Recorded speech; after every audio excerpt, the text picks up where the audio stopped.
eniş sırasıyla Quran axırıncı ayəsində, eniş sırasıyla hərfi tərcüməsini demirəm, müəllim daha yaxşı bilir. Deyir, İslam dinini sizin üçün bəyəndim və tamamladım.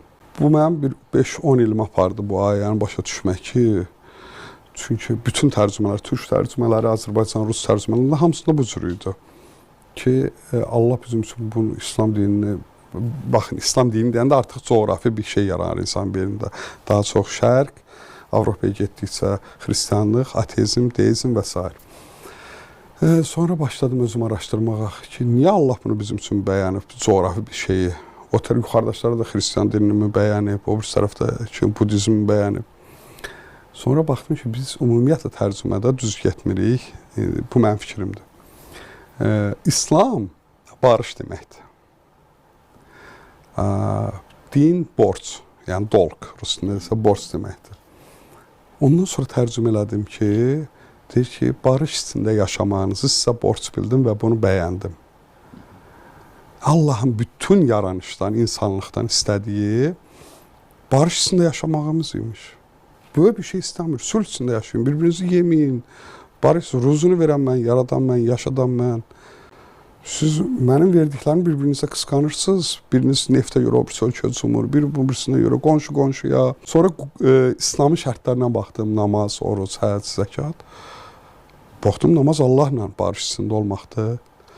Oruc, insan öz-özlə barış içində olmaq. Həcc, insanlıqla barış içində olmaq. Zəkat, bütün yaranışla bu heyvan da ola bilər, quş da ola bilər, canlı, yaranan hər şeylə barış içində olmaqdır. Bizim dinimizin adı ilə barışdır, sülh dinidir. Amma bunu öyrənmək üçün 9 yaşımdan düz 40 yaşıma kimi araşdırdım.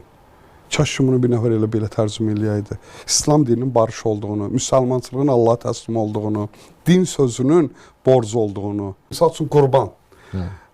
Biz qurban bayramında milyonlarla qoyun kəsirik. Ehtiyac olsa da olmasa da onu özümüzə borc veririk. Misal üçün mən ikisini də dedim, həcdə belə biz olanda 12 milyon adam vardı. 12 milyon indi elə adam var 5 dənə kəstirir. 20-30 dənə qoyun kəsilir, çoxu da xarab olur. Oranın iqliminə görə indi soyucuları gedən var, çatmayan var. Onu oradan yollamırlar, Somaliya yollamırlar. Sonra mən araşdırdım ki, qurban fəda etməkdir, qoyun kəsmək deyil. Özünüzdən bir şeylər qurban eləyin deyəndə qoç gəlməməlidir ağla. Gedib ki, məsələn, 2 kilo ət yox, onun hansı ehtiyacını ödəməkdir. Biz ət kimi aparıq, özümüzü xilas eləyək. Biz onu yox, qarşındakımızı yox, özümüzü xilas eləmək üçün o addımları atırıq. Qarşıdakı insan problemi var, biz ona yardım eləmək adından özümüzü xilas eləmək istəyirik, ona yardım eləmək istəmirik, onu xilas eləmək istəmirik.